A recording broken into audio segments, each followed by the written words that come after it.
ভেতরে গিয়ে কারা যা দেখল তা দেখে সবাই থমকে গেল। ঘরের মাঝখানে একটা পুরনো চেয়ার। আমি তোমাদের দাদু, তবে তোমাদের আসল দাদু না, আমি গল্পের দাদু। আজ বলবো পুরান ঢাকার এক অদ্ভুত গল্প। পুরান ঢাকার একটা সরু গলি আছে। দিনে সেখানে রিকশা, মানুষের ভিড়, দোকানের শব্দে রাস্তা ভর্তি থাকে। কিন্তু রাত হলেই জায়গাটা একেবারে চুপচাপ হয়ে যায়। ওই গলির শেষে একটা পুরনো বাড়ি আছে। দরজায় বড় একটা মরিচা ধরা তালা।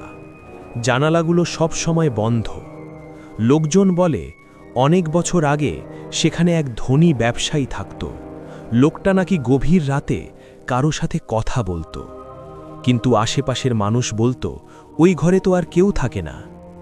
এক রাতে পাশের বাড়ির একজন শুনতে পেল ওই বাড়ির ভেতর থেকে হাসির শব্দ, কিন্তু দরজায় তো তালা ছিল। পরদিন কয়েকজন সাহস করে দরজা ভাঙল।